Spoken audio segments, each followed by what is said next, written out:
ka lang, pahiga-higa ka lang. Tapos mamaya, hindi ka na naman ng pagkain. Ang hirap-hirap ng buhay ngayon. Tulungan mo naman ako. Nagagalit ka pa. Tulungan mo naman ako. Kumilos naman kayo. Mga itlog ko. Tapos puro pahiga-higa ka lang. Yung balang, ang dami mo ng utang. Hindi mo ako binayaran. Ang dami mong utang sa akin, hindi mo na ako binayaran. Ilan, ano ka na oh? Mag-isang taong ka na yata. Namilili ka pa nga eh, nagatas ka pa. Tapos ako, puro sakripisyo sa inyo, pero kayo, ako lang. Huwag mo ihuhulog yan. Hindi mo nagagalit. Pag nagsasabihan kayo, tayo pa yung nagagalit. Ako pa ang masama. Ako pa ang masama. Ikaw din. Sabi ko tama na yung pag-iinhit ko.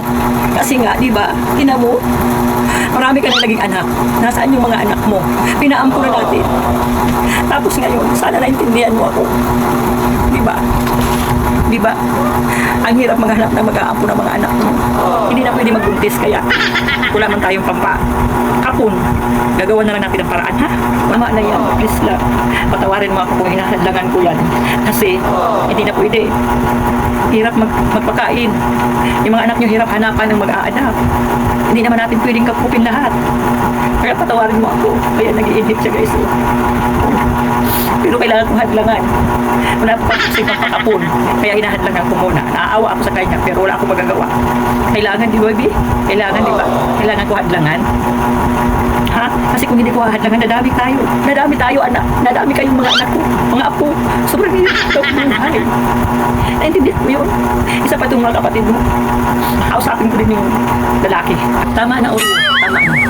Pigilan mo na si Shadow, ha? Pigilan mo si Shadow, ha? Ha? Maliwanag ba?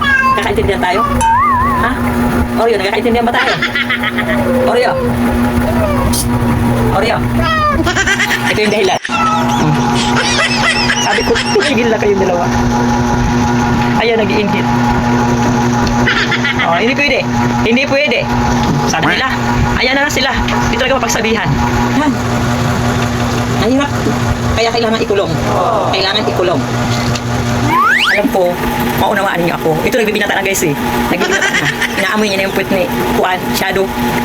Panay asunod kay Shadow at inaamoy niya. Hindi lang talaga ito problema ko si Oreo. Itong anak ni Oreo, nagbibinata na. Itong tamad na to.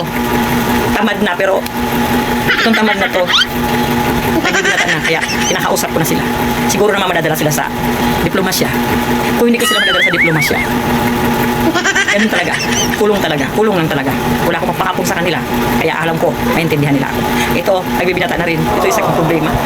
Yan o, madunog, tamad, spoiled. Lahat nasa kanya na. Pero, mahal na mahal ng nanay yan. I love you. I love you. Mag-usap kami. Heart to heart yung mga anak ko.